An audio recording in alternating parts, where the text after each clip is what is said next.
demonic angel. Today we're going to talk about a Thelema subject, the Aeons, or what are the Aeons? In my own kind of personal summarization, because I have a very soft spot in my heart for ritual ceremonial magic, Thelema, different things like that. So the Aeons, I think people, maybe a lot of people have heard about the Aeon of Horus, but as far as the Thelema goes, there's 4 different Aeons. The first Aeon is basically like era. So it's like a period of time in humanity. You know how you say like back in the Stone Age or back in medieval times? It's like an era like that in that sense, except not tied to any kind of culture. So back in early days, this was the Aeon of Isis, and these Aeons are all based on the Egyptian pantheon. So Isis is the mother goddess, and humanity worshipped female, and the goddess much more. So that is very characteristic of early man. We see a lot of those very voluptuous Venus types of sculptures from early on, and it is Crowley's kind of summarization is that this was like man only paying attention to the physical world and the here and now that really characterizes that. So man was not so much seeking didn't have to delve so much into the unconscious mind for darkness to understand, because we as a species were just brand new. So we just focused on the here and now. And I mean, most likely the first human was probably a hermaphrodite, and maybe some of the the first humans were females, because there has to be that way to nutrition other human beings and to develop a fetus and all that. So humankind really looked to goddess deities, and that was the big worship. Man had many gods, men, women, a mix, as we see with some gods, and that was you could have as many gods as you wanted. And when civilizations interacted, and they would adopt each other's gods and everything like that. So that free kind of exchange of ideas concerning gods. The next Aeon was the Aeon of Osiris. If we tarot card him, he would be the emperor, and that was that era of patriarchy and values ruling. So now there's not gods and goddesses anymore, especially not goddesses. It's just gods or God, and everything is masculine. Women don't have like that special valued place anymore. It was just this extreme focus on masculinity, and what Crowley was talking about, like this obsessive nature with the spiritual world and the cult of the ego of death. So you had to be a part of whatever the church wanted you to be, which was these the rules of just men. And at the same time that was happening, there was all these different plagues. And of course, people just died by the time they were 35 anyway, in general. So the church worked on that by, propagated that fear by saying, well, look at all these dead people. They're going to hell for all these different sins. You have to obey, obey, obey. And people were just so obsessed with doing things in these exact set ways that they didn't really live. They were just so in fear of dying that they just never really lived. All they wanted to do was follow the rules and hope for a better life after death. Really obsessed with the idea that, hey, as soon as I die and I go to heaven, I'm going to start living. And then they did not do much of that while they were here because of that. And we're talking about, the collective unconscious. So the Aeons are really characterizing humanity as a whole that's separate from cultural ideas. This is the pervading energy and characterization of that time. So now we have the Aonoforous, which is what we are, Thelemites kind of have different ideas, but we're most likely in the Aonoforous now. I would say I think we are. And Horus is the child god. So now that we've just really, worshipped a female goddess and a male patriarchal singular god, now it's time to embrace the inner child. And this kind of this Aeon will be characterized by first the negative kind of qualities of children, if you think about it. Children are in this very negative sense. They throw temper tantrums. They become violent. They do things just for attention. And those are some really good ways to describe the bad aspects of children. So at the beginning of the Aeon of Horus, and let's just say the Aeon of Horus began in the 1920s and 30s, like when Crowley was going around living, we were probably still most likely in that beginning stages of this Aeon, where I think when we look at today's society and the very childish way that societies kind of treat each other, the childish way that people behave, it's not like we can sit down and have a conversation. It's just this constant barrage of trying to be politically and socially correct, and that's a very restricted feeling, rather than a setting where you feel like you could just speak freely, naturally. We all have common sense. We're all men and women, and we can be friends. That's really not what is happening in the world now. The world is acting like a child, throwing a temper tantrum.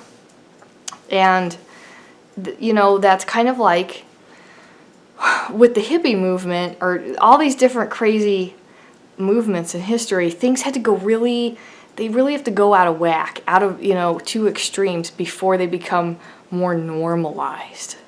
They're really that marginalized ideas. So I guess what I mean is that before the hippie era, people were wearing business suits and, those even up to the 1950s dresses. So if you wanted to go out to the store, you had to dress up and in this very clean-cut, specific way.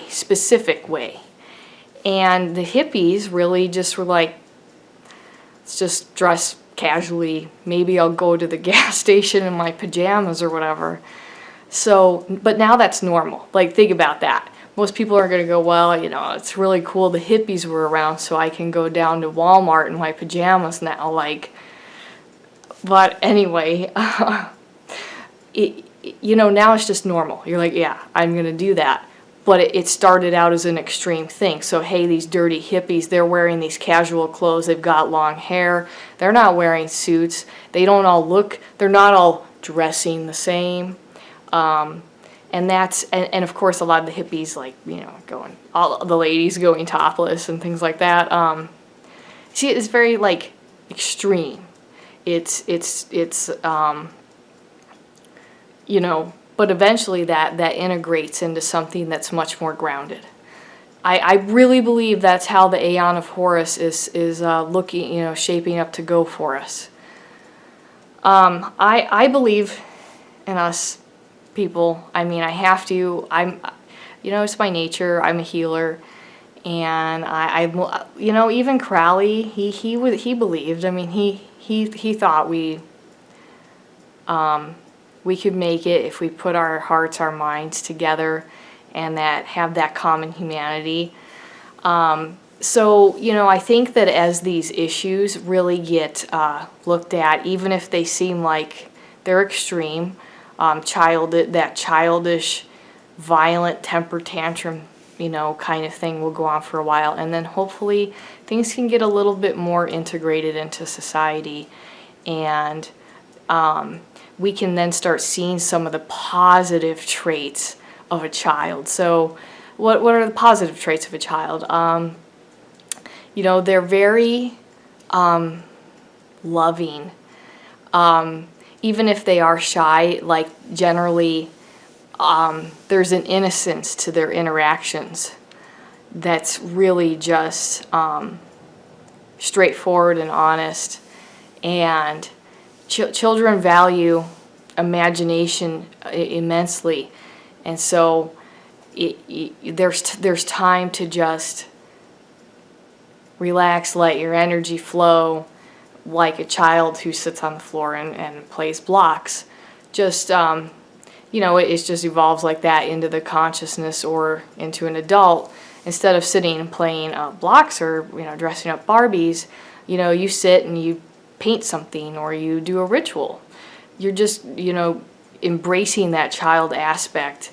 And I'm thinking that those kinds of things will be happening for society, where people will really start looking for that common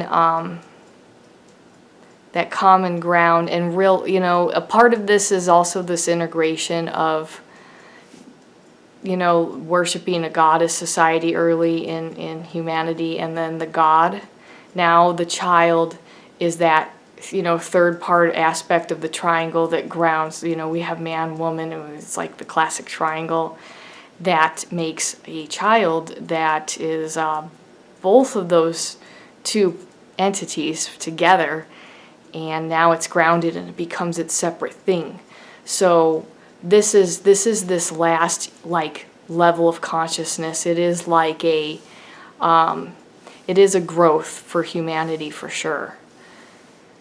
And I think that people will be looking at things like that. We do see a little bit of it where people do things when something happens, when something nasty happens in society that is just really sad, unacceptable, when more people really need help, and people pull together on the internet and they just donate a lot of money to somebody to some kind of cause, to something that really matters. That is very childlike, and it is going to happen more as the Aeon of Horus progresses, because if a child knew that if its mother was hurt, it would do anything like sell little drinks at a lemonade stand to help mommy afford medicine or something, because that's just how children are. They have that nature to really want to do anything to help. And I mean, children, they're still struggling with their identity and things like that, but there will be a lot more of that reaching, as we people move online for more of our lives in some ways.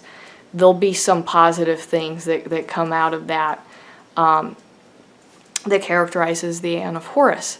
Now the last Aeon that Thelema talks about is the Aeon of Maya.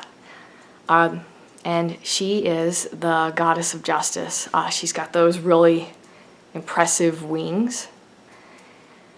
And she's all about social justice. I mean, very much like a Libra energy, and the real balance. You know, equality, fairness, and you know, anything having to do with equality, justice, really bringing out that.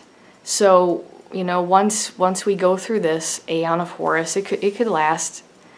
People disagree, you know, that it could be 500 years, it could be 2,000, but I think the point, because it seems like there would be a big difference, but not really in the small space of time, that each little Aeon is, you know, some of them take longer than others, so it's not really a set thing like that. And I think that once all three aspects of the conscious mind are experienced like that, you could think of it like the conscious mind, the subconscious, and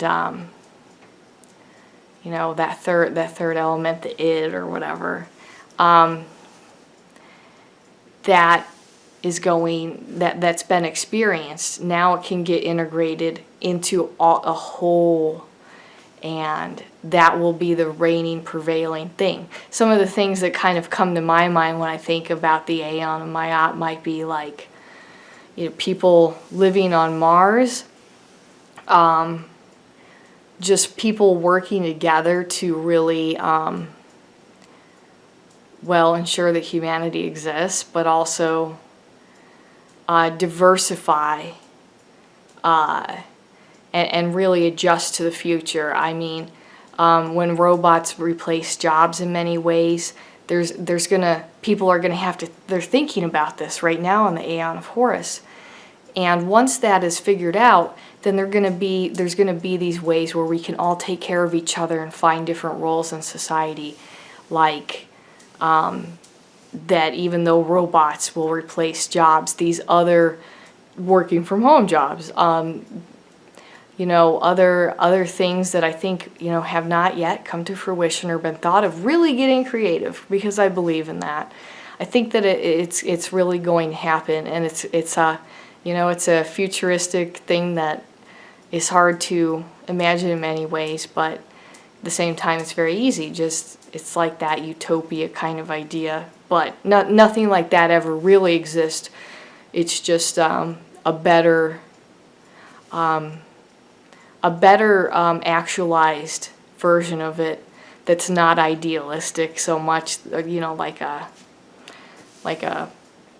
well, I'm sure, science fiction novel. But yeah, so those are the different Aeons, and I thought, what the heck? I'll explain what they are and my kind of take on it.